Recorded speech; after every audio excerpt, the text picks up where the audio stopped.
Biscuits, you never know when and where it will crack. Unfortunately for the Super Eagles and 200 million Nigerians tonight, football didn't crack in our favor. It went the way of the hosts, the Ivory Coast. Congratulations to the new kings of African football, the Ivory Coast. In the stadium this evening, they had their president watching, they had their legends, Didier Drogba and Salomon Kalou, and most importantly, they had the 12th man. It was a sea of orange jerseys in the stadium, and almost everything, including some of the referee's decision, went against the Super Eagles of Nigeria and in favor of the Elephants of Ivory Coast. You are welcome back to the return leg of this show. My name is Shegun Dunayo. This time around, I have Nehemiah Nwosu with me. It's first time on the show, and the very first time the Super Eagles are losing in this tournament. Nehemiah, how did you find the game? It's very hard to take, but we need to give it to the Ivorians. They went out, they fought for it, they really worked so hard, and they gave it to us the way they brought it out. Where did we get it wrong this evening? I think we got it we got it wrong from the start. From the start, you don't change a winning formula. You don't. Nobody changes a winning team. You don't. Our coach got it wrong from the start. Why would you do that? Why? There's no reason for you to do that.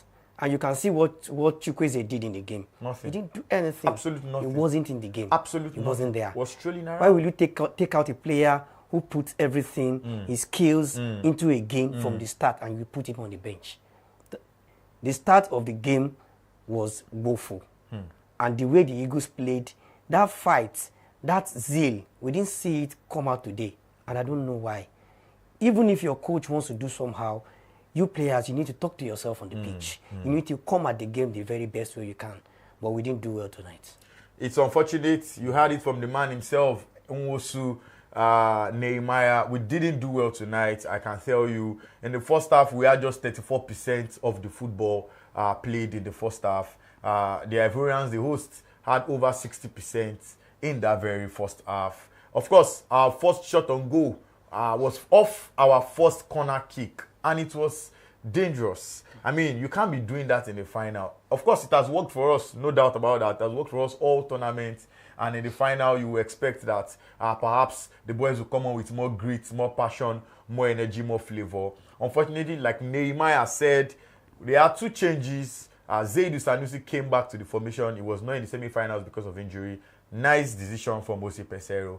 But up front, with that kind of formation being played by Jose Peseiro, we needed someone who could come back and help the guys in the middle of the park and in the defense. Samuel Chukwueze was definitely not that man tonight. Moses Daddy Simon was off the pitch because the coach decided not to start him. Unfortunately, I think the referee was kind of harsh. Do you think the referee was harsh with some of his decisions, or was he fair? No, truth is when you are playing against the host country and the host country is in the final, you expect these things to happen. Is that anywhere in FIFA rules? The referee, no, it's not in the FIFA rules, but we watch it. It happens in football. But the truth is, whatever they bring at you, if you are up for the game and you are ready, this is a final. You need to fight with everything in you. Fight with your spirit. Iwobi was just too sluggish. No, it was the same. It was just this is the same Iwobi we've seen all tournaments. It was just, the pace is not there. The way he thinks very, very slow. There are some situations where you are supposed to just act and think fast. But I must give it to the Ivorians. They really fought. They fought for it. We need to do a lot of work in this, our team. A lot of work needs to be done. Our coaches need to sit back and look at what went wrong. That's what the thing. Yeah. Victor Osimhen rates him in this tournament over 10. 1 goal so far. Osimhen has been very good. He's a player I love very, very much. Why? He fights for the ball. He's a worker in the team. But when it comes to some stages, the coach needs to take some decisions. Osimhen was injured today. He wasn't really playing. I think from the semi-finals he was injured. He wasn't really playing at his best. So this is the things that our coach should have looked at. Because when at the time he was bringing in players, I was expecting him to take out Osimhen. Because Osimhen wasn't in the game. He removed Osimhen. He brought on Terry Murphy. Okay, Terry Murphy. That's at the end of the game. Because he wasn't there. The skills, everything is just off. But no, we must. It's just so painful. It's hard to take. It's really painful, but I think you must give kudos to the Ivorian FA who sacked a coach in the middle of a tournament, and that was the change they needed. They survived. They practically miraculously survived thanks to Ghana losing against drawing against Mozambique. Or did they draw or lose that encounter? I think they lost that encounter, and that was the turn for Ivory Coast, because they qualified as one of the best losers. Euro 2016 is playing out again, has eventually played out, because that was what happened in Euro 2016. Portugal qualified as one of the best losers, went on to defeat France in the finals. Ivory Coast qualified as one of the best losers, went on to win the tournament, brought on a new manager, an Ivorian manager, somebody who had been with the team before, and guess what? It was a rejuvenated Ivorian side. Sebastian Haller came alive, Frank Kessié came alive, Sergio Aurier came alive, Adingra came alive, and of course they came on to win the tournament. It's their third time of winning the tournament. The last time they won it was in 2015. Gradel was in that team. Of course, now they've won it. And yes, sorry, I beg your pardon, I made a mistake earlier. Ghana drew. They were leading 2-0. As at the 89 minutes, they went on to draw that game 2-2. And that was what gave Ivory Coast the lifeline they needed. And they qualified and they kept moving. They kept moving. The big boys were out. Morocco out of the competition. Senegal kicked out of the competition. Egypt kicked out of the competition. And we were looking at the whole thing and we thought it was time for the Super Eagles to fly. Indeed, they did fly, but the Elephants were able to clip the wings of the Eagles. Oh, so sad for the Super Eagles of Nigeria, despite how hard they fought to get to where they are.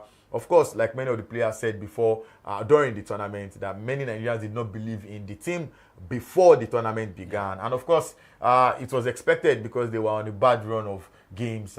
Against Cameroon, they came to life, and we thought perhaps it is time for the Eagles to once again fly for the fourth time, but it was not to be. Nehemiah Nwosu, what do you think we can do to this team? There's another AFCON next year, 2025, because this AFCON is the one for 2023. We are going to play in 2025 so that we can return the tournament back to the summer. Yes. So what do you think we can do going forward? The World Cup qualifiers are still coming before us. We have to kick the disappointments into the past very quickly. You're right. Look forward into the World Cup qualifiers coming up. There's another AFCON next year, and of course, life goes on. I think we need to look into our crop of players. One thing that the Super Eagles have lacked throughout this tournament is that holding midfielder. Number 10. Number 10. We don't have that. We need that playmaker that has the grit, that has the confidence on the ball. Like a JJ. When he takes the ball on, he has that confidence. Iwobi cannot do that job. You don't have to be his cousin to have his qualities. Yeah, Iwobi cannot do that job for us. His nephew. We need to look. Our coaches need to look around. I'm very sure if you go out there are so many players that you can look at and bring out and fit into the team. And by the time we come out next, we're going to come out very, very strong. Do we have a goalkeeper? Can we now say we have a goalkeeper? We have a goalkeeper. Is it the revelation of the tournament? In Stanley Nwabali, we trust. We have solved our problem in the goalkeeping area. And I believe in him strongly. He has that confidence. He has everything going for him. And I pray that injuries will go, stay away from him, and he will continue to improve on his quality, and he will come out top class. Were we responsible for any of the Ivorian goals tonight? I mean, by we, I mean the defense or the goalkeeper. Of course. If you look at the first goal that he scored, whose fault? Seidu was supposed to mount his position. He left. He ran out. So he gave space for the players to just for the Ivorian scorer to chip in the ball in. What of the second goal? The second goal, we gave them too much time to play. You don't. But do that. I think Hala was just. Of course. On his feet. Of course. It was as a result of the attack on the Eagles. We gave them a lot of spaces to play. And when you do that, now look at what the Eagles did towards the end of the game. We picked up the game. We started playing. If we had done this throughout the game, you would have no, would have taken us. How will you rate the Ivorian coach's tactics of bringing on Adingra? Because Adingra was a thorn in the flesh of the likes of Ola, So rather than Ola come out and play his game, Adingra was pushing the game. And that was how much crazy was expected to have done in the first half. Their coach read the game well. Yeah, he did. He read the game well. He did. He brought in those guys, and those guys did I was saying it from the first half. I said this guy that is staying with Olaino, the guy has been doing fantastic jobs. As small as you think he is, man, he's using his. He doesn't even care about the bodies of his opponents, but he's doing the job well. Sebastian Haller, the man that beat cancer, scored in the semi-finals, scored in the finals, both winning goals. How will you rate him tonight? I've always loved watching that guy play. He has been a very good player, and he worked hard tonight. He worked hard for that goal, and he got one. Just a touch in front of William Troost-Ekong, our captain, and that was all. I mean, 1-1 in the 80s, 83 or 82nd minute, and there was a ball that was not too clinical, more like an half chance, and boom, just a minute or a second faster than William Troost-Ekong, who for me has been one of the players of the tournament so far. 3 goals in the competition, 2 penalties, 1 header in the final. Potential player of the tournament already, but of course, when you do not win the tournament, sometimes you may not be too sure of the golden ball. But overall, Jose Peseiro, before this competition, everybody was saying it was time for him to pack his bags and go back. But now, what can we say about Jose Peseiro? What we can say about Peseiro is this. Nigerians did not believe in him before the start of this tournament. But he went on, and did the job well. But we ended like this. So we just need to pick it up from where we stopped and see if we can improve the team very well. But I'm very, very sure so many Nigerians, he's not in the heart of many Nigerians. And we'll see how it goes from here. All right. Like I said earlier, it's football. You never know how the biscuit will crack. Unfortunately, it didn't crack in favor of the Super Eagles and millions of Nigerians. It's really sad. Unfortunately, the curtain has to be drawn on AFCON 2024. A fantastic tournament to the core. Fantastic football. A lovely encounter from the very beginning up until the end. The boys, talking about all the players now, not necessarily Super Eagles of Nigeria, came to the party. Beautiful goals. Fantastic use of VAR. The coaches of the various teams. You could see energy. You could see 9-minute goals. You could see oh my goodness. Everybody was enjoying the encounter from the very beginning to the end. Goal of the tournament for you, Nwosu Nehemiah. Goal of the tournament for me. Nigeria has done so well. My goal of the tournament has to be. I have to look at it again. Not necessarily from the Nigerian team. Goal of the tournament for you overall, from anybody. What goal will you consider the goal of the tournament? There was a goal scored. There was a game. I think it's Morocco. Okay. There was a goal from one of their strikers, and that goal was very, very lovely. I said it that time that definitely this goal is supposed to compete for the best goal of the game. You don't think Bebe's goal should be one of the goals of the tournament? No, it might be one of the goals, but not the best. Who is the player of the season? Sorry, player of the tournament for you? Oh, the player of the tournament. Just be listening. Oh, where it's good. It's good for CAF to listen, but truly, I will give it to Fofana. I will give it to Fofana. I think he did a lot of job in this competition from their first game. I think I'll give it to Fofana. I'll give it to Fofana. He has played so well in this competition. Yeah. All right, there you have it. It's time for us to wrap up now. Not too good a day for Nigerians and Super Eagles of Nigeria.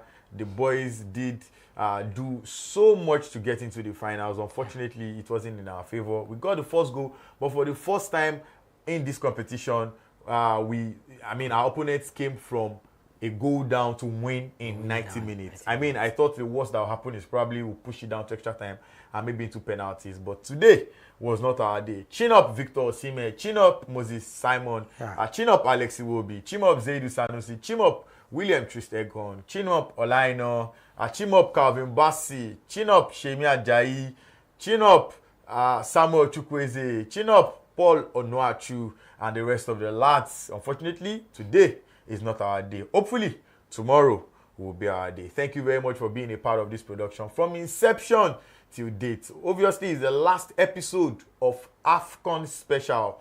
It has been a very wonderful performance from everybody that has made every single episode a success. Too many names, too many to mention, but my producers in the house have been fantastic. And our analysts, tonight I'm ending with Nehemiah Nwosu. My name is Shegun Doyle on behalf of the entire team, saying God bless you, stay out of trouble, Don't over-celebrate. Don't get involved in any trouble. Go home. It's past 11 Nigerian time already. Sleep peacefully. It's the beginning of work tomorrow. Yeah. Obviously, many offices will be buzzing tomorrow, blaming one player or the other, ailing the other. But that is how football is. Take care of yourselves. Have a fantastic day. Let's do it again another time. Super Eagles of Nigeria. God bless you.